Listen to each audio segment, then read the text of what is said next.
for a while now, we've been saying that there are clearly overpowered implants, and Netease has really been pretty silent about that. Well, that changed earlier this week when they released the announcement that they were going to be previewing the implant adjustment, and they gave us some items that they were going to be changing specifically around the support, projection, and focus crystal implant. These are some of the two, or these are probably actually the two most powerful right now. One with fleet combat and then one with just regular combat and just kind of everything. So when they actually released the patch, there were a couple of things that were kind of scary, some that were kind of not. There were also some additional implants. So today what I want to do is actually go in and talk about all of the changes that I can see and kind of talk about where I think we're going and what's happening here. So with that, let's undock and dive in. This is going to be a little bit more stream of conscious because I'm trying to get this out quickly, so I apologize if I am not speaking correctly in some cases. I'm also a little under the weather. You can probably hear that in my voice, so hopefully we can get through this without me breaking down into a coughing fit, but we'll see what happens. I'm going to be honest, I don't think that most people are going to be really impacted by these changes. There are going to be people who have spent money on implants. I get that, and these are going to impact you. I totally understand that. But for most players, especially those that don't really spend real world money, I don't think you're going to see a huge shift in the way that these implants are used. Now, the reason I say that is because most of the changes that are taking place are either at the level 30 purple implants or the standard implants, or the level 45 standard implant abilities, or I'm sorry, the level 45 advanced implant abilities. In order to get there, as I've said in previous videos, you've got to spend a lot of ISK or a lot of real world money. Obviously, the purple cores, we were able to get some of those for relatively cheap, just a couple of bucks. When they first released, the golds were $100 to actually get one of those implants. So with that being said, again, if you're spending a lot of money there and then you're also upgrading, you're going to be spending, $1,000 potentially to get some of these implants and get to the point where these changes are going to impact you.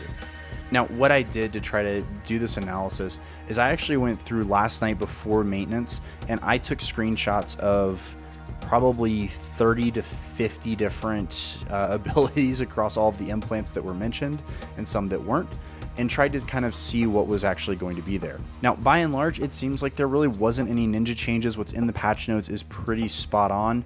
I think that there may be some things that if they are changed, we're going to be delayed in seeing that because people need to really test. And this is just kind of my initial thoughts and what I'm able to see right off the bat. Now, I did realize after I took some of these that I did these on two different characters, so ignore the user-specific numbers on these. Just be looking at the maximums. That's really what we're going to be focusing on. Now, I'm just going to go ahead and run through some of the small ones real fast, kind of knock these out, and then we'll spend the bulk of the time on the focus crystal and support projection, which I know everybody's kind of worried about. So in terms of the pulse crystal, this one is a level 15 ability where you're getting basically that bonus to recharge on the smart battery a little bit earlier. So as you get down to level to 30% of your capacitor, you're now getting that 15% recharge rate increase, even though it's a negative, it's an increase. So you are getting a little bit of a bonus there, which is nice. The other one, the reverse shield, again, it's nice. It is expensive to get to that upgrade point. So I think most players are not going to really feel the effects of this. And I really don't know why they buffed it because I don't think a lot of people are using it right now, but I could be wrong. The high power coil, this one is interesting. The durability consumption is not a statistic that we actually get a lot of information on. We have to kind of do a lot of trial and error. So the fact that they're saying that it's reducing by 30%, is really interesting. That means that it was probably already one that was pretty high use. Given how this implant works, I'm not surprised to hear that, but that is one that's kind of interesting. The other one, the power retrieval, again, this one is going to be a little bit nicer too, because it will allow you to maintain that damage, that power boost. So again, it's going to be really nice. Automatic defense, reduce the restart for micro scrambling. Again, this is a level 45 ability. They're dropping it from 90 to 60. It's going to be nice for those players, but again, I don't think this one is being used a ton, so I could be just way off base there, but I don't think that this is going to be something that a lot of people see. Bombard tactics, again, this is a level 45. They increased it from 200% to 250%. Again, really nice if you've got that much invested in it, but yeah, it's a level 45, and most people are not going to see that. So for the big one, or the two big ones that everybody's concerned about, support projection and focus crystal. Let's talk about support projection first. The reason this one is coming up is because the ECM ability at level 30 that gives you the option to shut down, or not the option, the chance to shut down a mid slot of your opponent. This is being used basically to take down nightmare bubbles. It's really the first hard counter that we've seen to the nightmare meta, or it's really to the shield bubble meta, I should say. And it has resulted in a number of fleet engagements being tipped one way or the other. Now, personally, I kind of think this is a fair trade-off. You lose 50% of your DPS. I mean, yeah, it sucks to be that nightmare, but that's kind of part of the game. Like, I don't know. For me, it doesn't feel like it's an unbalanced thing. You've got to invest a crap ton, basically 3 dreads worth of ISK to be able to get to that point. So again, if you're going to be doing that and then also taking your damage down, to me, that feels like a fair trade-off. That feels like tactical gameplay. But I digress. Anyways, this has been said that they are going to do this. It is not explicitly in the abilities. I don't know if it would be. I have not had the chance to test this. So I would highly recommend, before you guys go out and spend a ton, just wait. Once we get Fulmination updated, I might be able to do some testing and all of that. But for now, just know that if it has changed, it is not in the notes here, or it's not in the abilities. So buyer beware a little bit. Sorry, I can't give you more. Now, on to the one that everybody is concerned about and talking about. And I want to start this one by saying that I don't think it's as bad as everybody is worried about. Primarily because Netease didn't even follow their own freaking announcements when they made the changes. In the original preview, you can see here that there was basically 3 ways that they were going to debuff this.